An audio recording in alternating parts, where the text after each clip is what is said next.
नमस्कार साथियों। आज की क्लास में KGMU SGPGI nursing officer special practice test number 60 solve करेंगे।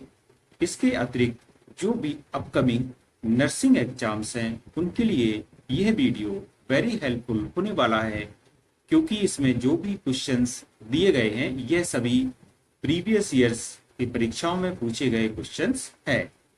पहले क्वेश्चन की तरफ चलेंगे। आज के question number 1, which one of the following is not a common cause of increased intracranial pressure. निम्न में से कौन सा बढ़े हुए इंट्राक्रेनियल प्रेशर का सामान्य कारण नहीं है? A subarachnoid haemorrhage, B brain tumour, C migraine headache and D viral encephalitis. Correct answer होगा option C, migraine headache. Migraine से डर यह बढ़े हुए आईसीपी इंट्राक्रेनियल प्रेशर का कारण नहीं होता है। शेष जो भी ऑप्शंस दिए गए हैं यह सभी इंक्रीज्ड इंट्राक्रेनियल प्रेशर के कारण होने वाली प्रॉब्लम्स होती हैं। हेमरेज, ट्यूमर, इन्फेक्शन, इनके कारण आईसीपी बढ़ जाता है। इसीलिए हमारा ऑप्शन इसमें सी सही होगा। माइग्रेन हेडेक एक ऐसा ऑप्शन है जो आईसीपी को बढ़ाने का कारण नहीं बनता है। नेक्स्ट क्वेश्चन, क्वेश्चन नंबर 2,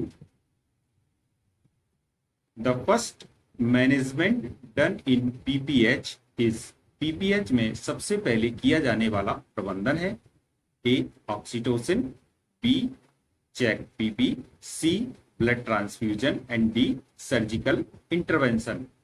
पहला फर्स्ट मैनेजमेंट पूछा गया है पीपीएच में, तो that is give oxytocin. So the correct answer is option A. PPH is most commonly caused by uterine atony, failure of the uterus to contract after delivery. Oxytocin is the first line uterotonic drug recommended by global guidelines WHO to stimulate uterine contractions and control bleeding. Next question, question number 3. Post traumatic seizures occur. Post traumatic मिर्गी के दौरे कब आते हैं? Option A within 24 hours, within 24 to 48 hours, option C after 72 hours and D after 1 to 2 weeks. Post traumatic seizures की यहां बात हो रही है तो यह आते हैं, ऑप्शन ए सही हो जाएगा, with in 24 hours. Post traumatic जो सीजर्स होते हैं वो यूजुअली 24 घंटे के अंदर, चोट लगने या ट्रॉमा होने पर 24 घंटे के अंदर ही ये दिखाई देते हैं, इसलिए यहां पर हमारा ऑप्शन ए सही होगा। Next question, which of the following is a symptom of increasing ICP that should be reported immediately. निम्न में से बढ़े हुए आईसीपी का कौन सा लक्षण तुरंत रिपोर्ट करना चाहिए? A constricted pupils, B decreased level of consciousness, C narrowing pulse pressure and D bradypnea. Correct answer हो जाएगा इसका option B, decreased level of consciousness. जब चेतना का स्तर घट जाता है, कॉन्शियसनेस का लेवल डाउन हो जाता है, तो इसमें जो बढ़ता हुआ आईसीपी का सबसे प्रारंभिक संकेत होता है और इसको तुरंत ही रिपोर्ट करना चाहिए। तो इस प्रकार से हमारा ऑप्शन यहाँ पर सही होगा, option B, decreased level of consciousness. Next question, the duration of action of copper T is. Copper T का कार्यकाल होता है, option A 1 to 2 years, option B 3 to 5 years, option C 5 to 7 years and option D 10 years। Copper T का normally जो कार्यकाल होता है यह होता है 3 से 5 वर्ष, इसलिए बी ऑप्शन सही है। Next question, question number 6, the second stage of labour ends with. Option A expansion of placenta, B full dilatation of cervix, C birth of baby and D rupture of membranes. Labour की second stage कब end हो जाती है? तो यह हो जाती है बर्थ ऑफ बेबी। जैसे ही बेबी का जन्म हो जाता है सेकेंड स्टेज वहां पर एंड हो जाती है। So the correct answer is option C. Next question, which is the most sensitive indicator of changes in neurologic status? Neurologic स्थिति में बदलाव का सबसे संवेदनशील संकेत कौन सा है? A loss of consciousness, B memory, C pain and D vascular flow. Correct answer होगा इसका option A loss of consciousness या चेतना की हानि, कॉन्शियसनेस का लॉस हो जाना। यह एक सेंसिटिव इंडिकेटर होता है न्यूरोलॉजिक स्टेटस का। So the correct answer is option A. Next question, question number 8, the most sensitive sign of increased ICP is? Option A respiratory depression, B pupillary changes, C change in level of consciousness and D position changes. तो बड़े हुए ICP का जो प्रमुख लक्षण होता है यह होता है कि चेतना के स्तर में बदलाव आ जाएगा, इससे कॉन्शियसनेस जो है उसमें चेंजिंग आ जाएगी, इसलिए सी ऑप्शन सही होगा। Next question, question number 9, nurse assessing vital science of head injury patient which indicates increased ICP. सिर की चोट वाले मरीज के वाइटल साइंस में कौन सा बढ़े हुए आईसीपी को दर्शाता है? A tachycardia, B decrease body temperature, C bradypnea and D widened pulse pressure. Correct answer होगा जब पेशेंट में सिर की चोट हो, हेड इंजरी हो, तो ऐसे पेशेंट में जो बढ़ा हुआ आईसीपी होता है वह दर्शाता है option D widened pulse pressure. बढ़ा हुआ नाड़ी दाब, पल्स प्रेशर क्या होगा? वाइडेंड होगा, इसलिए डी ऑप्शन सही है। Next question, signs of increased ICP are. बढ़े हुए आईसीपी के लक्षण क्या हैं? Option A weak rapid pulse, normal BP, fever, B rapid weak pulse, fall in BP and low temperature, C slow bounding pulse, raising BP, high temperature, D slow bounding pulse, fall in BP and low temperature.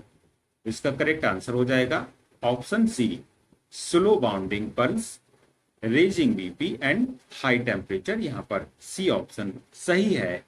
यह एक बढ़े हुए ICP जब brain में intracranial pressure बढ़ जाता है तो इसका जो साइन होता है यह होता है स्लो बाउंडिंग पल्स। पल्स कैसी हो जाएगी? स्लो हो जाएगी, लेकिन बाउंडिंग हो जाएगी, मजबूत हो जाएगी। रेजिंग बीपी और बीपी बढ़ जाएगा और टेम्परेचर भी रेज हो जाएगा। तो इस प्रकार से सी ऑप्शन सही हो जाएगा। Next question, Cushing's triad indicates. Cushing triad किसका संकेत है? A increased intra abdominal pressure, B increased intrathoracic pressure, C increased intraocular pressure and D increased intracranial pressure.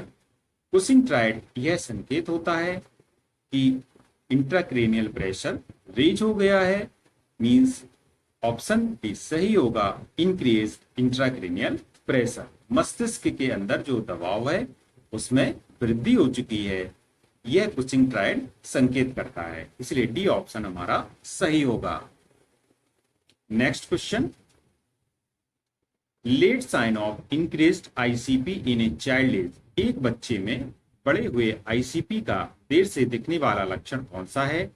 A bulging fontanelle, B dilated scalp veins, C nausea and D widened pulse pressure. एक बच्चे में जो भी होता है बढ़े हुए intracranial pressure का जो दिखने वाला लक्षण होता है यह होता है वाइडेंड पल्स प्रेशर, इसलिए डी ऑप्शन सही है। यहां पर एक बात आपको और याद रखने वाली है कि यहां पर इंक्रीज्ड आईसीपी का साइन पूछा गया है, लेकिन कौन सा साइन पूछा गया है? Late.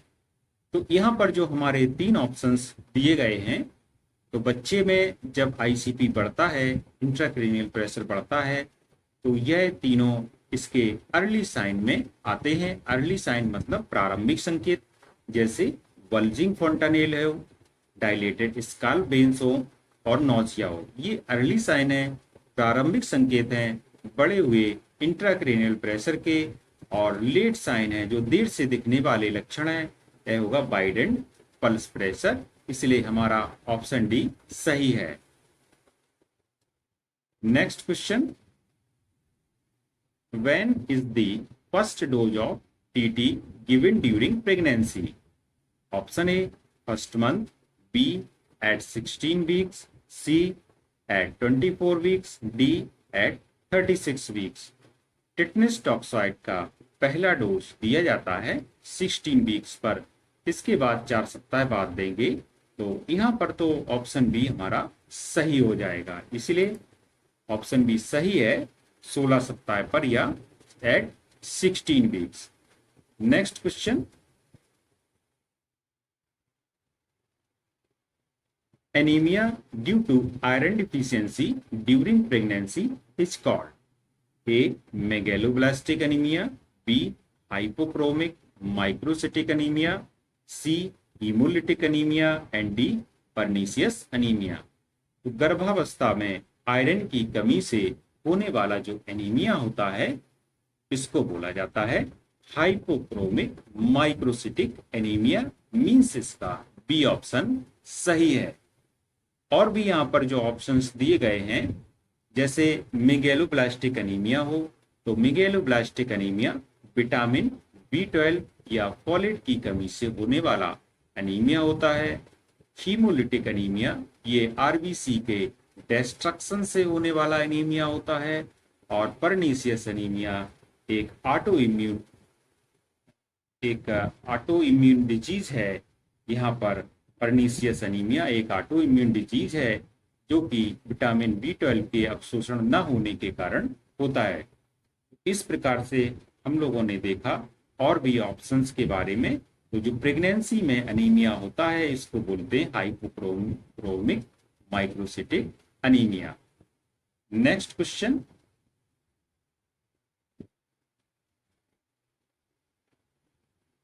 Normal weight gain during pregnancy is option A 4 to 6 kg, B 8 to 10 kg, C 11 to 13 kg and D 15 to 17 kg।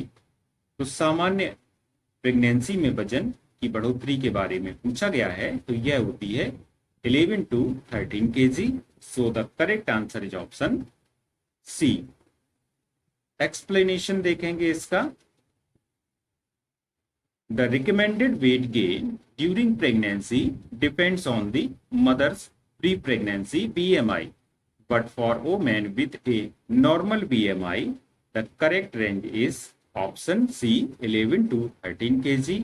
तो standard guidelines often side 11.5 to 16 kg और 25 to 35 lbs। यहाँ पर देखने वाली बात यह है कि जो प्रेगनेंसी में जो वेट गेन होता है, यह माँ के BMI पर डिपेंड करता है कि प्रेगनेंसी से पहले माँ का BMI कितना था। तो इस प्रकार से आज का प्रैक्टिस टेस्ट यहीं पर समाप्त होता है। यदि आपको ये पसंद आए तो please like, comment and subscribe my channel. Thank you.